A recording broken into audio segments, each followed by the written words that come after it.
안녕하세요. 개혁의 소리입니다. 제1장 차별금지법에 관하여 창세기 19장에 기록된 소돔성 멸망의 사건으로 살펴본 동성애의 실체.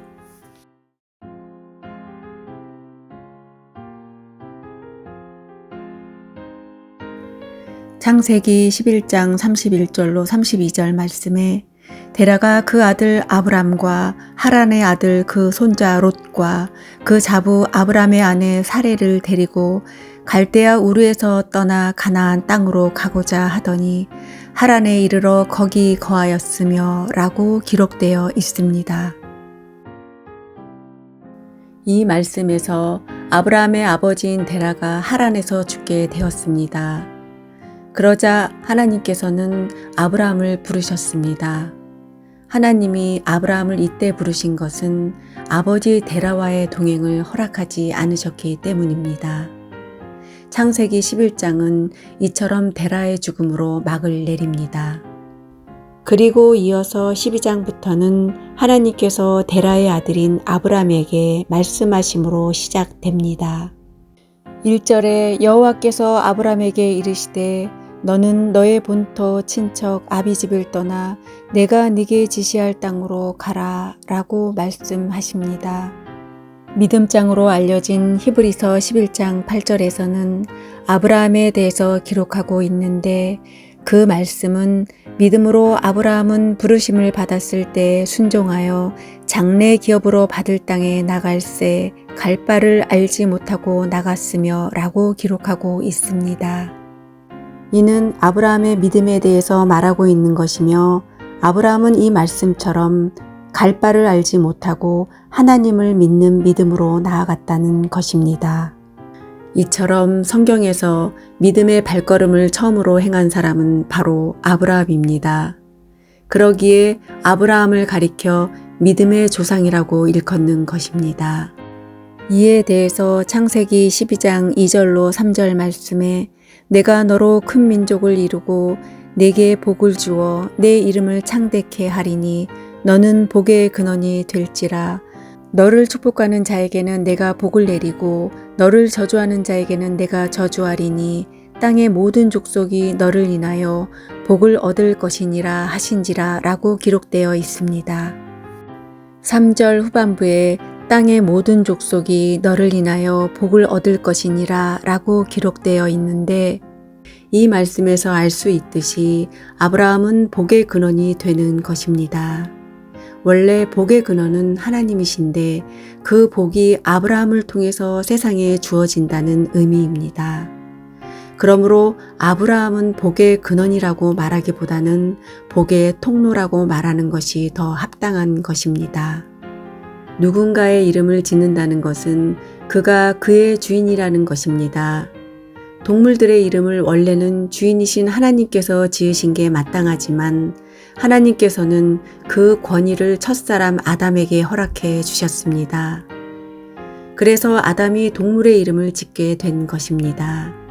창세기 2장 19절로 20절에 여호와 하나님이 흙으로 각종 들짐승과 공중의 각종 새를 지으시고 아담이 어떻게 이름을 짓나 보시려고 그것들을 그에게로 이끌어 이르시니 아담이 각 생물을 일컫는 바가 곧 그 이름이라.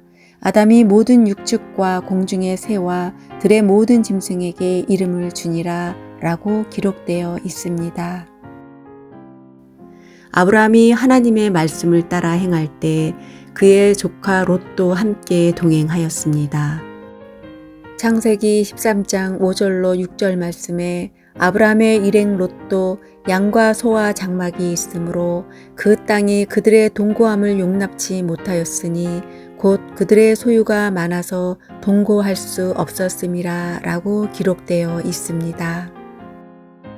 이 말씀처럼 아브람과 롯은 서로의 소유가 풍부해져서 함께 동거할 수 없는 지경에까지 이르게 되었습니다. 그리고 7절 상반부의 말씀처럼 아브라함의 가축의 목자와 롯의 가축의 목자가 서로 다투게 되었습니다. 그 결과로 8절에 아브라함이 롯에게 이르되 우리는 한 골육이라 나나 너나 내 목자나 네 목자나 서로 다투게 말자라고 말하고 있습니다. 그리고 이어서 아브라함은 9절에 말하기를 네 앞에 온 땅이 있지 아니하냐 나를 떠나라 네가 좌하면 나는 우하고 네가 우하면 나는 좌하리라 라고 하였습니다. 원래 아브라함이 먼저 땅을 선택할 권리가 있음에도 불구하고 아브라함은 롯에게 먼저 선택할 권리를 준 것입니다. 이는 단순한 것이 아니라 삶과 죽음의 선택을 하는 절대절명의 순간인 것입니다. 만약에 롯이 좋은 땅을 택하면 아브라함은 어쩔 수 없이 황무한 땅에 기거할 수밖에 없는 것입니다. 그러면 자신은 물론이고 자신에게 속한 모든 식솔들에게 고통을 안겨주는 결과를 초래하고 말 것입니다. 그때 아브라함의 말을 듣고 롯이 택한 땅이 바로 소돔과 고모라입니다. 그 당시에 물이란 생명이라고 말할 수 있을 정도로 아주 중요한 것입니다. 그래서 롯이 물이 있는 곳을 택하면 아브라함은 어쩔 수 없이 물이 없는 곳으로 갈 수밖에 없는 것입니다. 다른 말로 말하면 롯이 생명의 땅을 택하면 아브라함은 죽음의 땅으로 갈 수밖에 없는 것입니다. 그럼에도 불구하고 아브라함은 롯에게 자신의 생명과도 같은 모든 것을 양보하였습니다. 창세기 13장 10절 상반부에 이에 롯이 눈을 들어 요단 들을 바라본즉 소알까지 온 땅에 물이 넉넉하니 여호와께서 소돔과 고모라를 멸하시기 전이었는고로 여호와의 동상 같고 애굽 땅과 같았더라 라고 기록되어 있습니다. 이 말씀처럼 롯이 택한 땅은 아주 비옥한 땅이었고 물이 넉넉한 땅이었습니다. 그렇다면 아브라함이 택한 땅은 어떠하겠는가? 황무지와 같은 땅이었습니다. 아브라함은 조카 롯에게 선택권을 준 결과로 인해 자신과 자신에게 속한 식솔들이 황무지와 같은 땅에 거하게 되었지만 그럼에도 불구하고 늘 조카 롯을 염려하고 있었습니다. 창세기 18장 1절로 5절 말씀처럼 여호와께서 마므레 상수리 숲을 근처에서 아브라함에게 나타나시니라. 오정쯤에 그가 장막문에 앉았다가 눈을 들어본즉 사람 셋이 맞은편에 섰는지라. 그가 그들을 보자 곧 장막문에서 달려나가 영접하며 몸을 땅에 굽혀 가로되 내 주여 내가 주께 은혜를 입었사오면 원컨대 종을 떠나 지나가지 마옵시고 물을 조금 가져오게 하사 당신들의 발을 씻으시고 나무 아래서 씻소서. 내가 떡을 조금 가져오리니 당신들의 마음을 쾌활케 하신 후에 지나가소서. 당신들이 종에게 오셨음이니이다. 그들이 가로되 내 말대로 그리하라 라고 기록되어 있습니다.